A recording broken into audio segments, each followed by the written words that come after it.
हम सब के बीच में हमारे लाडले नागौर के सांसद आदरणीय हनुमान बेनीवाल जी पधार चुके हैं। मैं आप सबसे विशेष निवेदन करना चाहता हूं कि जहां पे वे हो वहीं के वहीं रुक जाओ, जहां हो वहीं के वहीं रुक जाओ।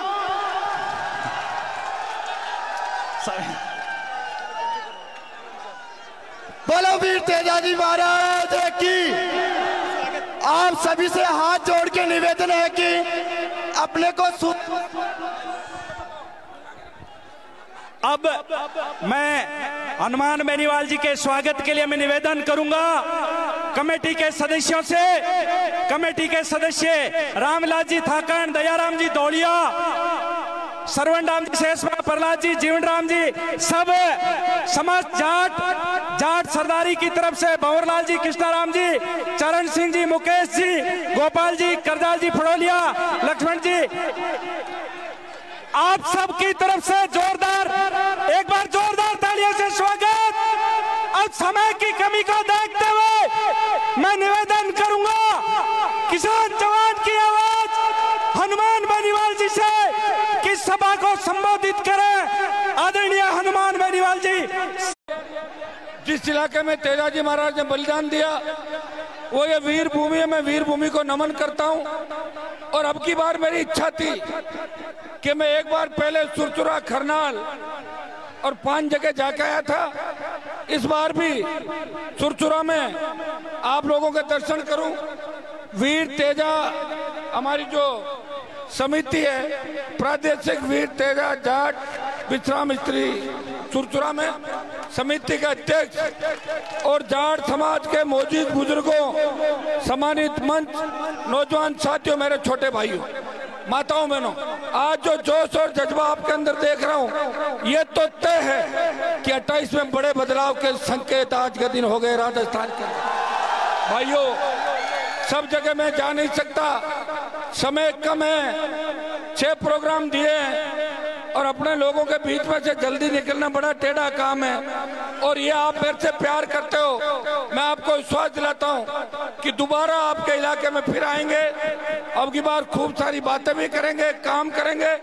अभी ऐसा ही भर्ती और जो आरपीएससी पुनर्गठन की लड़ाई आप लोगों ने लड़ी, वो जीत सिर्फ और सिर्फ राष्ट्रीय लोकतांत्रिक पार्टी और राजस्थान के नौजवानों की, तेजा भक्तों की जीत।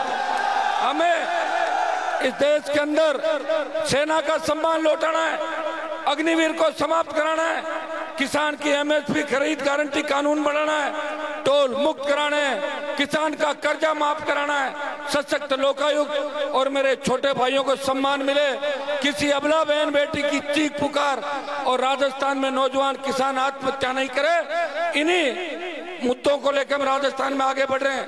जब भी किसान कौम को आवश्यकता पड़ी, लोग तो कोई कहता मैं कांग्रेस का हूं, कोई कहता बीजेपी का हूं, कोई कहता मेरा कैरियर खत्म हो जाएगा, कोई कहता अगर मैंने अपने आप को जाट कह दिया मैं तो बर्बाद हो जाऊंगा, मेरे वोट टूट जाएंगे।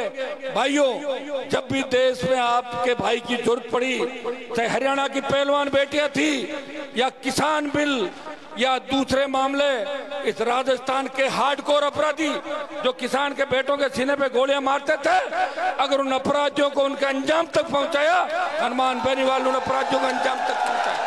वो नेता जो अपने घरों से आह्वान करते थे, लोगों को ये भाषण देते थे कि बिजली आएगी तो करंट आएगा, बच्चा पढ़ेगी तो भाग जाएगी, नेर नहीं डाणी, उन नेताओं के परिजनों की क्या स्थिति होगी आप अच्छी तरह देख सकते हो। उनके परिजनों को भी दूसरों का झंडा पकड़वा दिया और हालात आपके सामने, वो पैदल घूम रहे हैं आपका समर्थन पाने के लिए। यहाँ से आपको फिर ललकार हुंकार भरनी है। पिछली बार भी आपने और उससे पिछली बार भी आपने रूपनगढ़ की धरती से, तेजाजी के भक्तों ने सुरचुरा की धरती से मुझे आशीर्वाद दिया। इस बार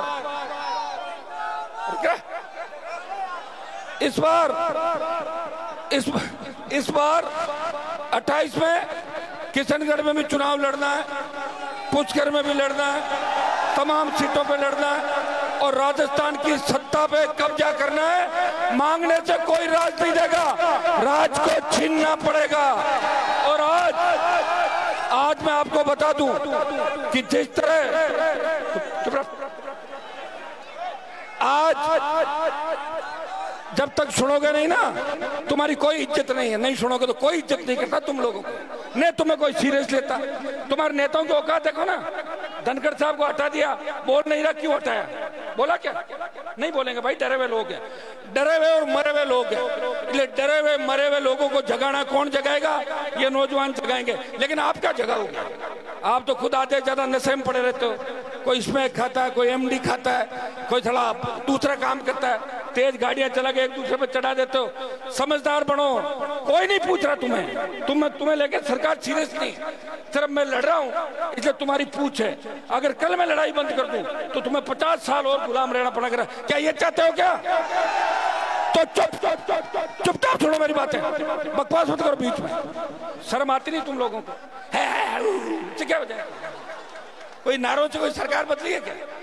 वोट डालना सीखो, इंतजार करना सीखो और अपने नेताओं का सम्मान करना सीखो। जिस तरह घूम रहे हो, धक्के मार रहे हो, क्या कभी नेता नहीं देखा क्या? ये हेलीकॉप्टर नहीं देखा तुमने? नहीं देखा ना? हाँ तो बोलो देखा है।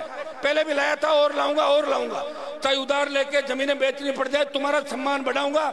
लेकिन तुम अपने आप को काबिल बनाओ कि सम्मान के काबिल हो।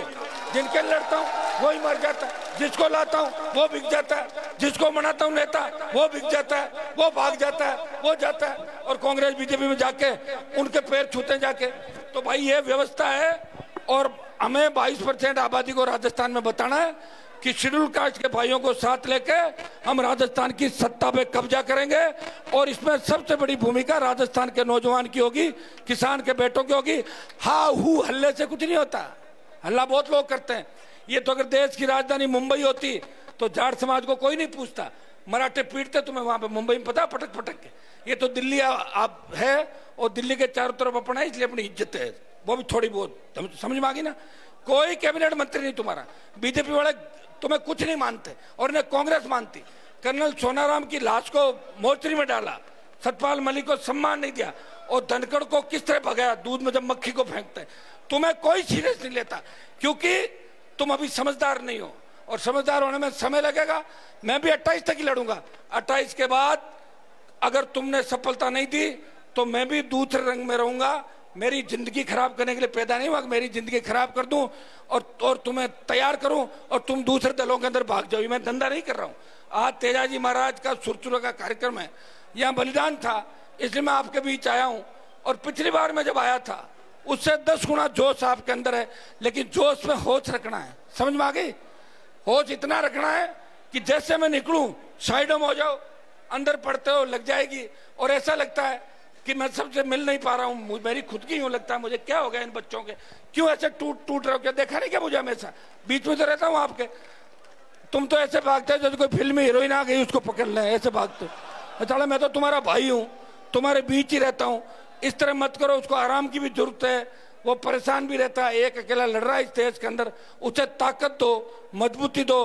पंचायत चुनाव लड़ने कि नहीं लड़ने हैं? कोई दम है क्या? सीटें जीतोगे, फूस करोगे? अभी तो फूस ही करता है मुझे, इसलिए बात कर लेंगे। तेजा समिति कर हमारे सारे जो समाज के लोग हैं इनका हृदय से आभार। मेरे 3 प्रोग्राम हो रहे, इसलिए इजाजत चाहूंगा।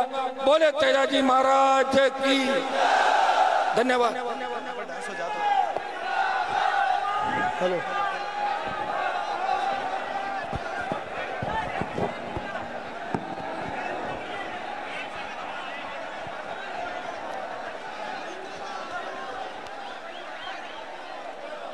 शांति बनाए रखे।